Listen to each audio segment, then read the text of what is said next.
عزیمت کے راہی کہاں چل دیے، چھوڑی عظمت بھری داستاں چل دیے۔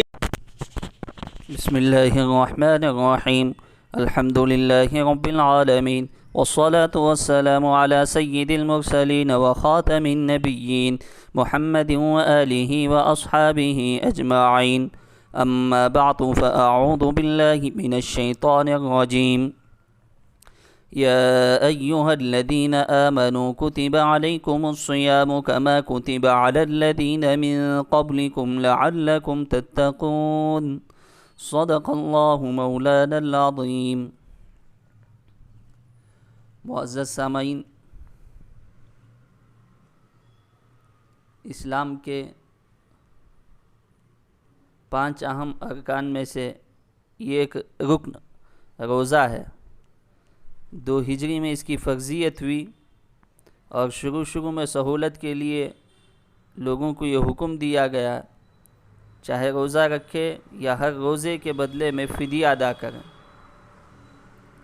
پھر کچھ عرصے کے بعد یہ اختیار جو ہے روزے اور فدیے کا ختم کر دیا گیا اور حتمی طور پر رمضان المبارک کی فرضیت کا حکم، روزوں کی فرضیت کا حکم نازل ہوا۔ اللہ رب ذوالجلال نے فرمایا فَمَنْ شَهِدَ مِنْكُمُ الشَّهْرَ فَلْيَصُمْ، بس جو پائے تم میں سے رمضان کا مہینہ تو وہ اس میں ضرور روزہ رکھے۔ البتہ اس میں جو بالکل کھوسٹ بوڑھا ہے اور ہمیشہ مریض ہے اس کے لیے الگ احکامات ہیں، اور اسی طرح عارضی مسافر ہیں، عارضی مریض، ان کو الگ سے رخصتیں دی گئی ہیں، لیکن عام لوگوں کے لیے رمضان کا مہینہ ملے تو روزے کی فرضیت کا اللہ نے حکم دیا ہے۔ روزہ جو ہے وہ خواہشات کو توڑنے میں نہایت اثر رکھتا ہے، اسی لیے نبی اکرم صلی اللہ علیہ وسلم نے ان نوجوانوں کو جو مالی وسعت کی بنا پر نکاح سے عاجز ہو، مال اتنا نہیں ہے کہ مہر ادا کرے، ولیمہ کر سکے، تو آپ نے ان کو مشورہ دیا کہ وہ مسلسل روزہ رکھیں۔ یہ خواہشات کو ختم کرنے کا بہت ہی مؤثر ذریعہ روزہ ہے۔ معزز سامعین، اور ایک بات یہ بھی ہے کہ روزے کے ذریعے اللہ تعالیٰ انسان کو اس بات کی مشق کرانا چاہتے ہیں کہ ہماری خواہش اصل نہیں بلکہ خدا کا حکم اصل ہے۔ وہی چیزیں جو روزے سے قبل حلال تھی، مثال کے طور پر اپنی محنت سے حلال کمائی جو اس نے حاصل کی ہے، اور اپنی منکوحہ حلال بیوی، یہ دونوں حلال ہیں، اپنے خود محنت سے مشقت سے کمائی ہے، اور دوسری طرف اپنی منکوحہ حلال بیوی ہے، لیکن روزے کی نیت کرتے ہی یہ دونوں حلال چیزیں روزے دار پر حرام قرار پاتی ہیں، اور روزے دار بخوشی روزہ رکھ کر اللہ کے حکم کے آگے سر جھکا دیتا ہے۔ یہ اعلیٰ درجے کا خلوص اور اعلیٰ درجے کی اطاعت ہے جس پر اللہ کے علاوہ اور کوئی مطلع نہیں ہو سکتا، اور یہ کیفیت جس کو حاصل ہو جائے گی، اللہ تعالیٰ کے احکامات کو مکمل کرنے کی عادت پڑ جائے گی، تو اب انسان چاہے وہ روزے سے ہو یا نہ ہو، بہرحال ہر اس کام سے بچے گا جس کو اللہ نے حرام کر رکھا ہے۔ اسی بنا پر حدیث قدسی میں روزے کی عبادت کا خصوصی درجہ بتایا گیا ہے۔ سیدنا ابو ہریرہ رضی اللہ تعالی عنہ سے مروی ہے، رسول اللہ صلی اللہ علیہ وسلم نے ارشاد فرمایا کہ آدمی کے ہر عمل کا اجر 10 سے 700 گنا تک بڑھا دیا جاتا ہے، مگر اللہ تعالیٰ فرماتے ہیں کہ روزہ اس تحدید سے، اس حدود سے مستثنیٰ ہے، اس لیے کہ وہ صرف میرے یعنی اللہ کے لیے ہے، اور میں ہی اس کا بدلہ مرحمت فرماؤں گا۔ کیوں؟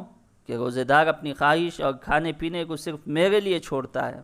روزہ دار کے لیے 2 خاص فرحتیں ہیں، 2 خاص خوشیاں ہیں، ایک اس کے افطار کے وقت اور دوسرے پروردگار عالم سے ملاقات کے وقت۔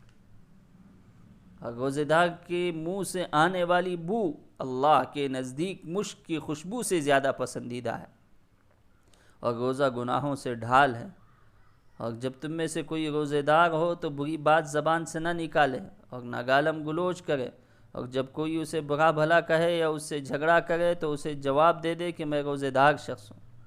اللہ اکبر!